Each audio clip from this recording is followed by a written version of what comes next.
Did you know that blessed Joseph Gerard had not entered the Oblates, but that he discovered his oblate vocation by chance? Indeed, the son of a family of poor peasants in a small town near Nancy, France, had devoted himself to caring for livestock as a shepherd since childhood. In the long hours of herding his flock, he had the time to reflect on God and to speak with Him. One day, the priest of his village realized the great piety that was in the little Joseph. After talking to him, little Joseph decided to go to the minor seminary of the diocese. He was 13 years old. He went to the minor seminary with the idea of becoming a diocesan priest. Several years passed, and Joseph had finished the minor seminary and had begun his studies of philosophy and theology at the major seminary. He had less left to be ordained, first as a deacon and then as priest. Surely he was already thinking about what would be the parish to which his bishop would send him in his own diocese near his native village. However, one day an oblate came to his seminary from the distant missions of the Canadian North Pole.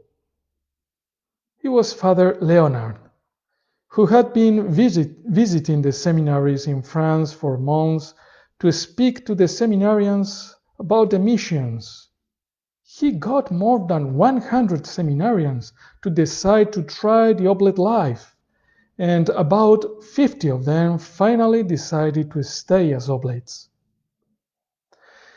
The young Joseph Gerard was so enthusiastic about the idea of going to the First Nations of the Canadian Northwest that he only thought about becoming an oblate.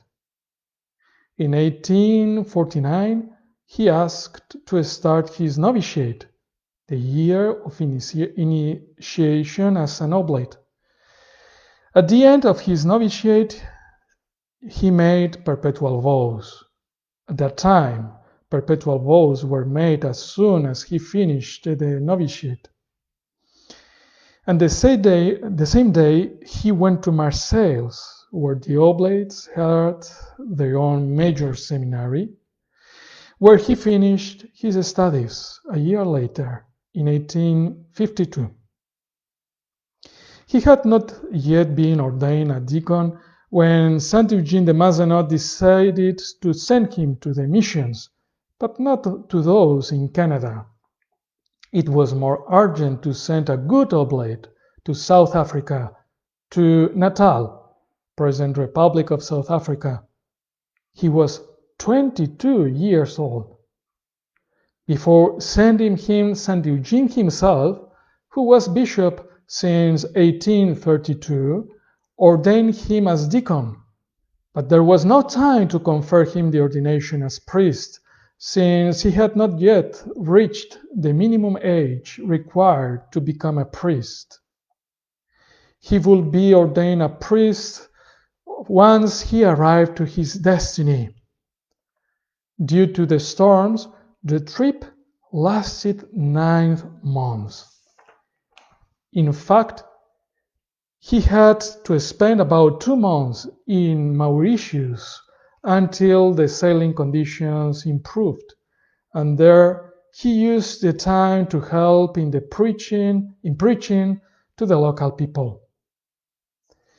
He arrived in Durban in January 1854, and a month later, on February 19, 1854, the bishop of the place, Bishop Allard, ordained him as priest.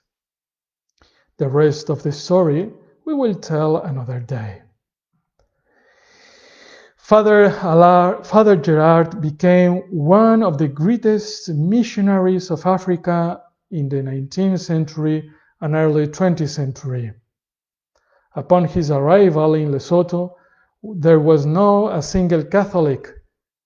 When he died, he had already left 15,000 Catholics in the country, which led to Lesotho being today one of the African countries where Catholicism is today the most important confession.